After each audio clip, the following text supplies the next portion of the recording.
आपके आने में बहुत विलंब हो गया पिताश्री। माता अभी अपने भक्त के प्रति अपना धर्म निभाने के लिए चली गई पिताश्री।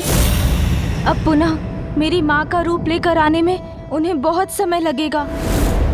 उमा, मेरी विवशता को इतना बड़ा दंड दिया तुमने, तनिक प्रतीक्षा भी नहीं की। अब आवेश में लिया हुआ तुम्हारा ये निर्णय बहुत लंबे समय तक हमें एक दूसरे से दूर रखेगा।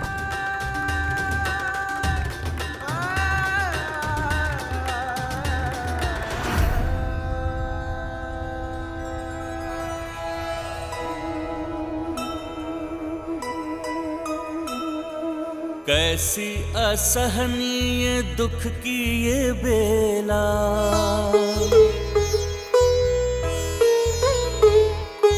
महेश्वर महेश्वरी बिछोहा को झेला।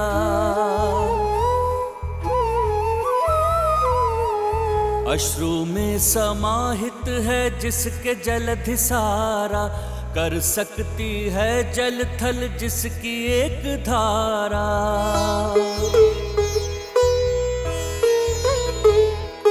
थाम लिए शंकर के अश्रु एक दंता, विघ्न हर लिए जगत का पुनः विघ्न हरता। माता पिता के दुख से दुखी गजानन, भारी हृदय शोक संतप्त सामन। माँ पिताश्री, आप दोनों ने तो अपना धर्म निभाया, जो आपके लिए उचित था वो किया, किंतु माता पिता का अलग हो जाना संतान के लिए कितना पीड़ादायी है, इसका अनुमान भी है आपको। आपकी संतान का तो जैसे संसार ही बिखर गया।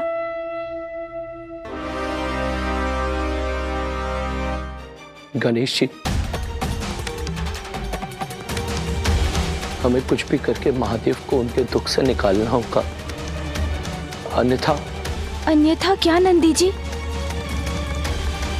जब माता सती का देहांत हुआ था तब भी महादेव व्याकुल और शोकाकुल हो गए थे।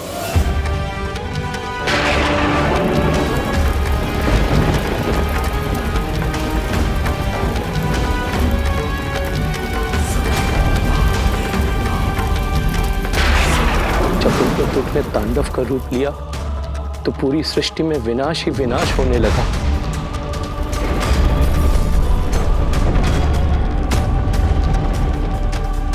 तब स्वयं नारायण को हस्तक्षेप करने पर विवश होना पड़ा और उन्होंने अपने सुदर्शन चक्र से माता सती की देह को 51 टुकड़ों में बांटा।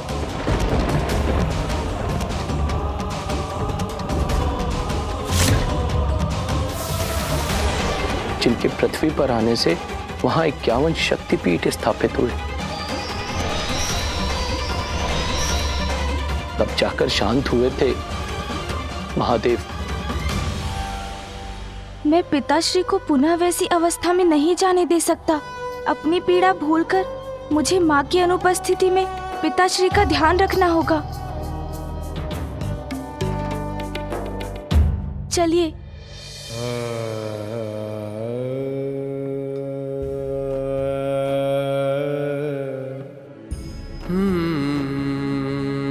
दुखी मत होइए पिताश्री, सब पूर्व की भांति पुनः हो जाएगा। माँ लौट आएंगी।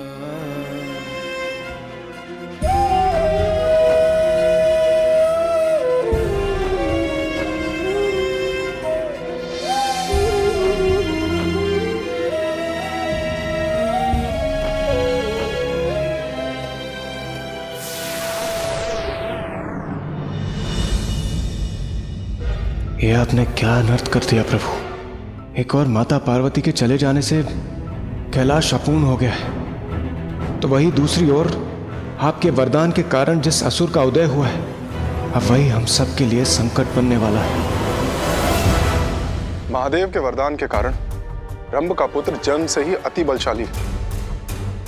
यदि उसने ब्रह्मदेव की तपस्या कर उनसे भी वरदान प्राप्त कर लिया तो? नहीं सूर्यदेव, ऐसा कदापि नहीं होने देंगे हम। इससे पूर्व की रंभ का पुत्र अपने पिता से मार्गदर्शन प्राप्त कर और भी शक्तिशाली बन जाए, उन दोनों का ही उपाय करेंगे हम। उपाय? कैसा उपाय देवराज? पिता पुत्र का अंत। यही उचित, किंतु कैसे? आप चिंता मत कीजिए देवगण। देवराज के उपाय को सत्य करने का उपाय है मेरे पास।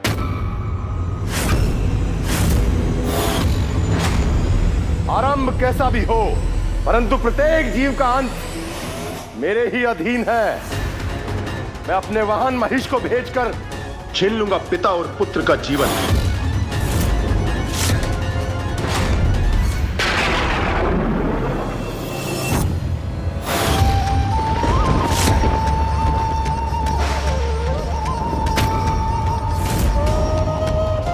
माँ के वियोग में पिताश्री की ये दशा मुझसे देखी नहीं जा रही है।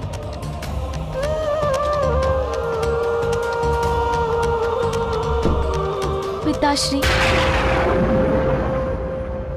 पुत्र गणेश, मेरा त्रिशूल कहाँ है? यही है आपका त्रिशूल, जहाँ वो सदा होता है।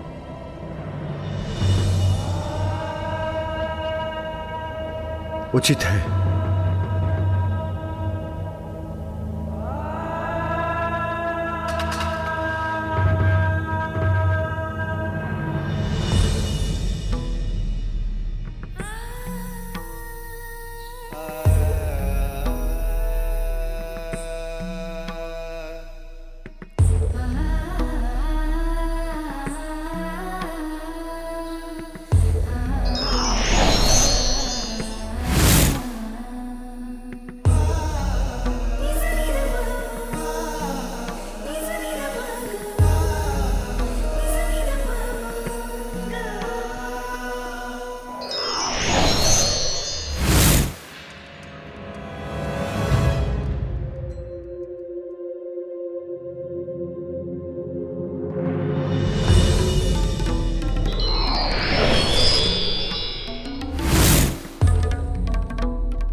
पिताश्री,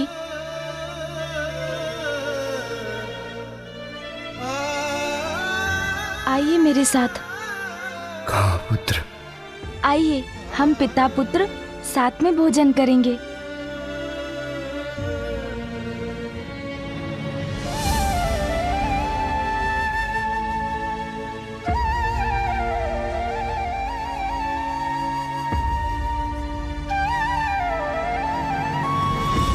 उमा,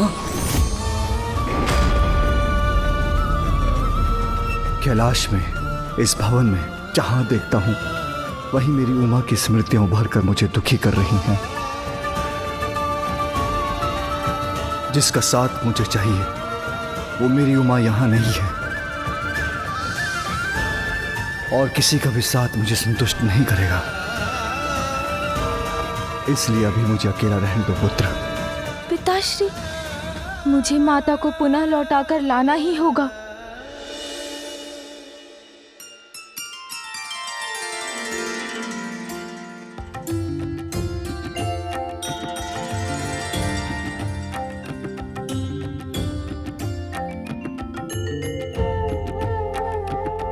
माँ तो अपने बालिका रूप में कितनी प्रसन्न है।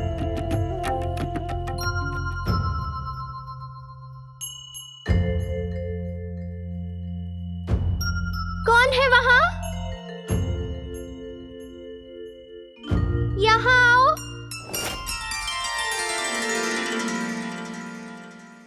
छोटे छोटे हाथ पांव लंबोदर देवा,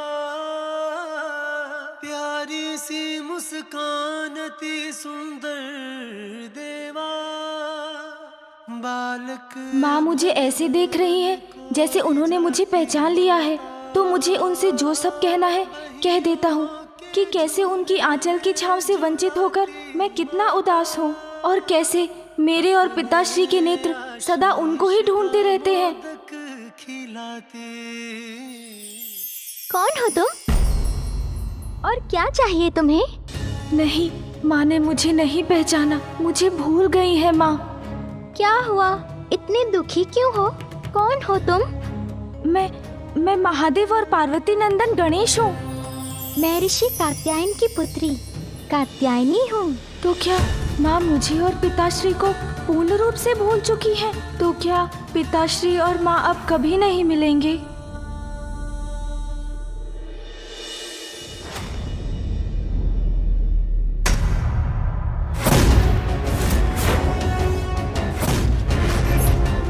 ऐसे दाव लगाते हैं महिषासुर? लगाओ दाव। ये कैसी भयानक ध्वनि है?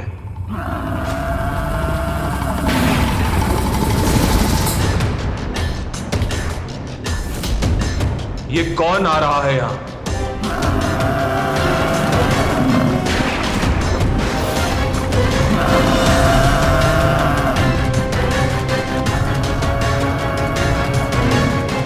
यमराज का महिष अवश्य हमारा अहित करने आ रहा है।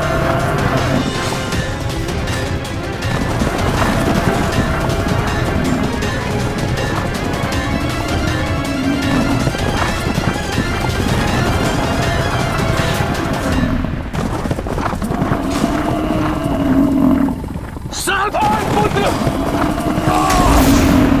पिताश्री! पिताश्री! पिताश्री!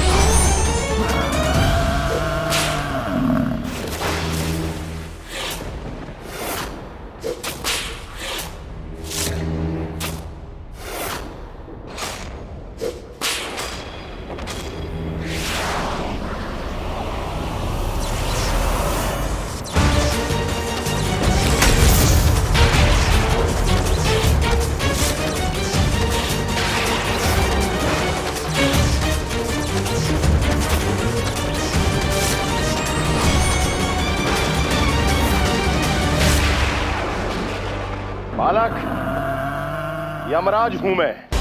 मेरे पास से कोई भी सुरक्षित नहीं है, इसलिए भागने का प्रयास मत करो। देखो अपने पिता का अंत। अधर्म का प्रारंभ कहीं से भी हो, उसका अंत इतना ही भयानक होता है। सावधान बालक।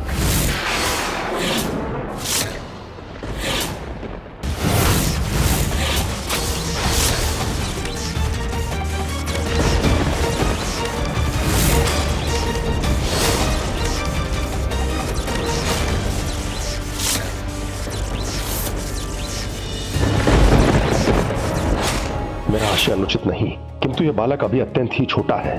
मैं भला इसके प्राण कैसे हर सकता हूं? नहीं, ये उचित नहीं होगा। देवगण, हमारे समक्ष कोई दुष्ट असुर नहीं है। पिता की मृत्यु से एक दुखी ऐसा ही बालक के प्राण कैसे हरूं? आप उचित कह रहे हैं कालदेव, ऐसा अनर्थ नहीं कर सकते हम। एक बालक का वध करने का दुष्कृत हम देवताओं को शोभा नहीं देता।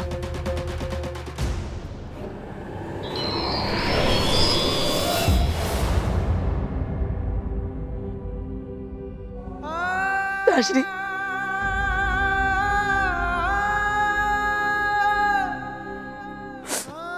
पिताश्री,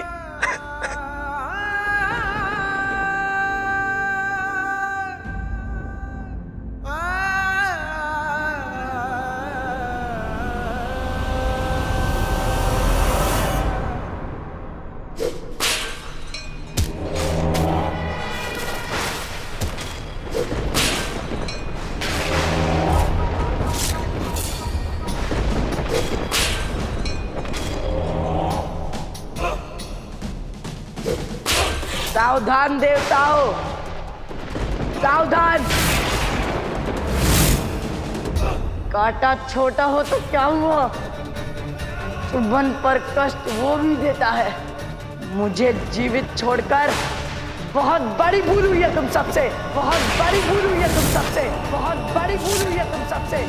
अब मैं तुम सभी को नहीं छोड़ूंगा।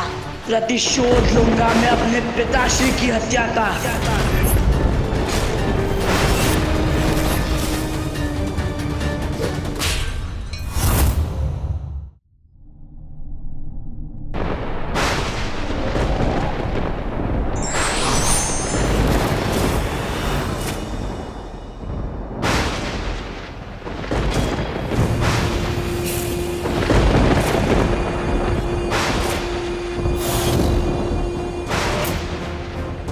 कौन है वहां?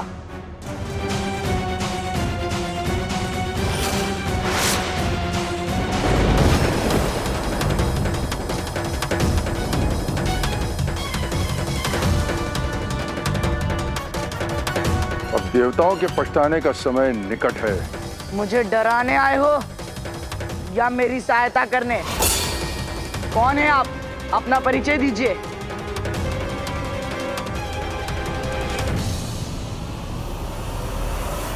मैं असुर गुरु शुक्राचार्य तुम्हारी सहायता करने आया हूं पुत्र। अपने पिता को इस प्रकार खोना दुर्भाग्यपूर्ण ही नहीं, दुखद है।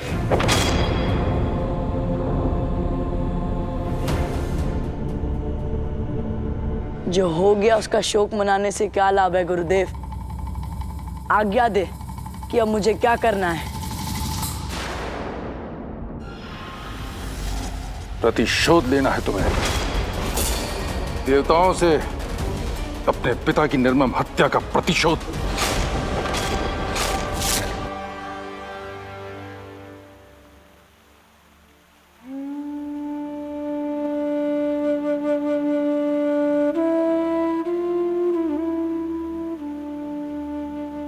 अत्यंत ही आहत हूँ इस बात से कि माँ मुझे ही, अपने पुत्र को नहीं पहचान रही है। मैं तो यहाँ माँ से भेंट करने आया था, किंतु अब मैं कहाँ जाऊँ? कैसे पिताश्री से माँ की पुनः भेंट करवाऊँ? पुत्र गणेश। माँ।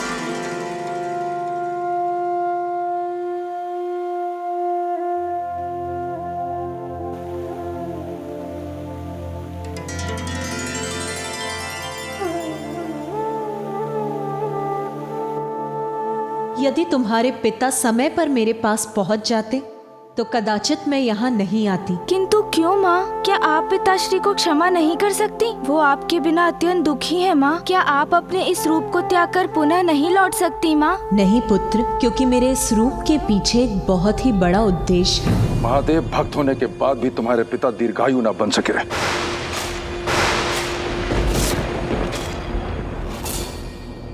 स्मरण रहे पुत्र, स्वयं महादेव के वरदान से जन्म लेने के कारण अत्यंत बलशाली हो तुम। इसलिए देवताओं से अपने पर हुए प्रत्येक अन्याय का प्रतिशोध लेने के साथ त्रिलोक पर असुर राज भी स्थापित करना है तुम्हें। प्रतिशोध लेने में मैं कोई विलंब नहीं करूंगा गुरुदेव। तुम वीर हो, स्वयं को प्रतिशोध के लिए तैयार करो। अपने क्रोध की ज्वाला को अपने भीतर जलाए रख, स्वयं को और योग्य बनाओ। ब्रह्मदेव का तप कर ऐसी शक्तियां प्राप्त करो, देवता भी तुम्हारे सामने थर थर कांपे। और तुम बन जाओ महान अजय असुर, महिषी पुत्र महिषासुर। महिषासुर, महिषासुर। निछावर कर दो अपना बचपन, अपनी युवावस्था उस कठोर तप में पुत्र। तुम्हारे इस तप की अवधि में महेंद्र और अन्य देवताओं से तुम्हारी रक्षा करूंगा।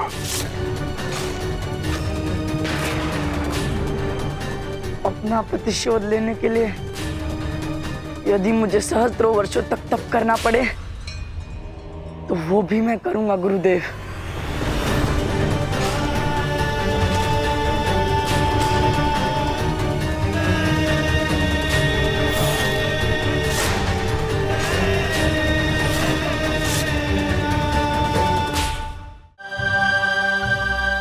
कैसा उद्देश्य माँ? उस उद्देश्य का कारण बहुत ही शीघ्र सबके समक्ष आ जाएगा पुत्र, किंतु उसके पूर्व मुझे तुम्हारी माँ को यहीं रहना होगा। माँ, यहाँ आकर आपको विचलित करने की कोई इच्छा नहीं थी मेरी, किंतु जब तक आप अपने इस अवतार का उद्देश्य पूर्ण कर कैलाश लौटेंगी, बहुत समय व्यतीत हो जाएगा। मेरी बाल्यावस्था तो बीत चुकी होगी माँ। पुत्र, तुम्हारे बाल अवस्था का सुख मैं भी नहीं खोना चाहती, इसलिए जब तक मैं कैलाश नहीं लौटती तब तक तुम बालक ही रहोगे। ये मेरा आशीर्वाद है कि समस्त जगत में तुम बाल गणेश के नाम से भी प्रसिद्ध रहोगे।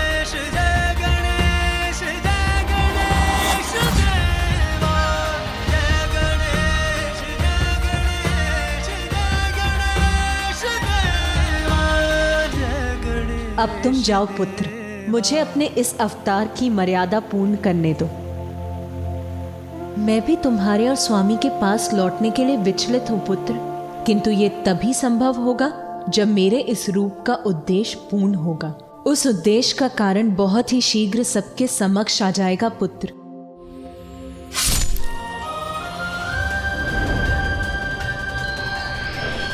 प्रतिशोध की भावना किसी भी परिस्थिति में अनुचित है।